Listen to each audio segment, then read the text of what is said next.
విషయాన్ని ఇప్పటికైనా గుర్తించండి. మొన్న టీటీడీ తిరుమల వైకుంఠ ఏకాదశి తొక్కిసలాటలో ప్రాణాలు పోగొట్టుకున్న కుటుంబాల్ని మీరు గాలి వదిలేసి దాంట్లో నుంచి మిమ్మల్ని నమ్ముకున్న మీ అఫీషియల్స్ ఎవరైతే మీరు రిక్రూట్ చేశారో మీరు రిక్రూట్ చేసిన టీటీడీ పాలక మండలిని తప్పించడానికి కాపాడటం కోసం ఈరోజు ఎన్ని డాన్సులు వేస్తూ తిరుమల పవిత్రతను పాడు చేస్తున్నారు. లడ్డూ విషయంలో ఎలా ఈ తిరుమల పవిత్రతను పాడు చేశారు. అలాగే మహిళల మీద ఇన్ని అఘాయిత్యాలు, ఇన్ని అత్యాచారాలు, హత్యలు జరుగుతుంటే కూడా మీరు దాన్ని ఎవరి మీద నెట్టాలి, ఏ పార్టీ మీద నెట్టాలన్న ప్రయత్నం చేస్తున్నారే తప్ప వాటికి అడ్డుకట్ట వేయకపోవటం ఈ రాష్ట్ర ప్రజలందరూ కూడా గమనిస్తున్నారు. ముఖ్యంగా పవన్ కళ్యాణ్ గారు లా అండ్ ఆర్డర్ ఫెయిల్యూర్ అయింది, హోమ్ మినిస్టర్ ఫెయిల్యూర్ అయ్యారని చెప్పి అంత చెప్పిన తర్వాత కూడా ఇంతవరకు మీరు లా అండ్ ఆర్డర్ మీద దృష్టి పెట్టలేదు అంటే ఈ రాష్ట్ర ఇమేజ్ ఎంత దిగజారిపోయిందో దావోస్ పర్యటనలో మీకు ఒక్క ఎంఓయూ కూడా అవ్వకపోవటం అనేది ఇప్పటికైనా తెలుసుకొని రాష్ట్ర ప్రతిష్టని, పరువుని పెంచే విధంగా మీరు పరిపాలిస్తారని ఆశిస్తున్నాం. అలాగే ఈ రాష్ట్రంలో తప్పుడు కేసులు, ఈ రాష్ట్రంలో మీకు నచ్చని వాళ్ళ మీద ఏదో రకంగా కక్ష సాధింపు చేయాలి అంటే అది కరెక్ట్ కాదు. ఎందుకంటే ఎప్పటికీ మీరు ఉండరు. రాబోయే కాలంలో జగన్మోహన్ రెడ్డి గారు ఖచ్చితంగా ముఖ్యమంత్రి అవుతారు. ఎందుకంటే ఇప్పటికే ప్రజలు మీకు ఓటేసిన దానివల్ల వేసిన వాళ్ళు బాధపడుతున్నారు. ఈవీఎంల వల్ల మీరు గెలిచారనుకున్న వాళ్ళు మీరు దిగిపోవాలని ప్రార్థనలు చేస్తున్నారు. ఎందుకంటే మీ వల్ల పేదవాళ్ళకి ఉపయోగం లేదు, రాష్ట్రానికి ఉపయోగం లేదు, ఏ వర్గానికి కూడా ఉపయోగం లేదు. కాబట్టి ఇప్పటికైనా మీరు మీ సీనియారిటీని ఇచ్చిన మాట నిలబెట్టుకోవడంలో పెట్టండి. ఈ రాష్ట్రంలో పుట్టినందుకు 4 సార్లు ముఖ్యమంత్రిని మిమ్మల్ని చేసినందుకు ఈ రాష్ట్ర ప్రజలకు ఇచ్చిన వాగ్దానాలు నెరవేరుస్తూ ఈ రాష్ట్ర ప్రతిష్టని పెంచే విధంగా ముందుకు వెళ్ళండి.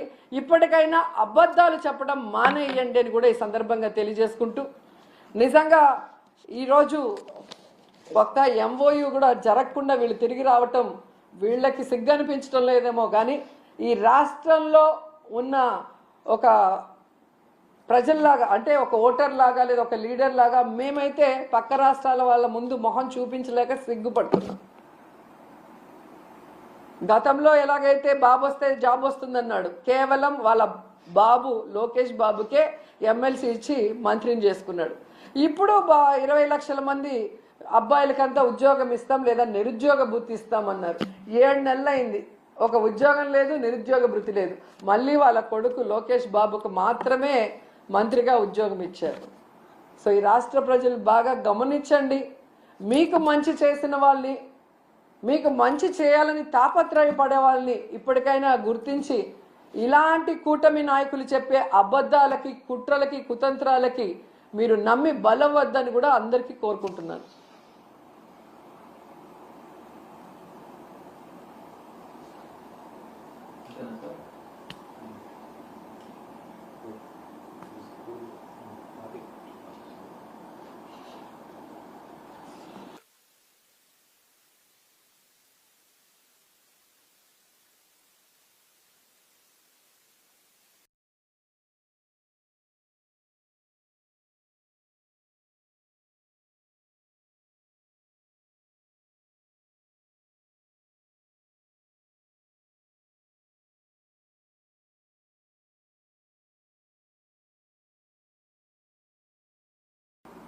ఏరోప్లేన్, అలాగే పోర్ట్స్, ఇవన్నీ కూడా అంటే ట్రాన్స్పోర్ట్ ఇది కరెక్ట్గా ఉంటేనే అక్కడ పెట్టడానికి అవకాశం ఉంటుంది.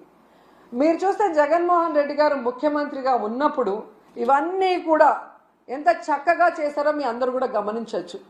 లా అండ్ ఆర్డర్ ఏ విధంగా మెయింటైన్ చేశారు. అలాగే మీరు చూస్తే సచివాలయ వ్యవస్థతో ఎలా పారదర్శకంగా పరిపాలించారు. అలాగే ఏపీలో 3 పోర్ట్లు, మచిలీపట్నం, మూలపేట, రామాయపట్నం ఏ విధంగా వర్క్స్ స్టార్ట్ చేశారు. భోగాపురం ఎయిర్పోర్ట్ ఎలా ఆల్మోస్ట్ 35% వర్క్ చేసేయటం జరిగింది. అలాగే 10 ఫిషింగ్ హార్బర్లు అన్నిటినీ కూడా తీసుకొచ్చి మీ చేతిలో పెడితే ఈరోజు మీరు ఏం చేశారు? జగనన్న పారిశ్రామికవేత్తల కోసం రెడ్ కార్పెట్ వేసి ఫ్రెండ్లీ స్టేట్గా ఇన్వెస్ట్ చేయడానికి దాన్ని ఏర్పాటు చేసి మీ చేతికిస్తే ఈరోజు మీరు రెడ్ బుక్ రాజ్యాంగం అంటూ రాష్ట్ర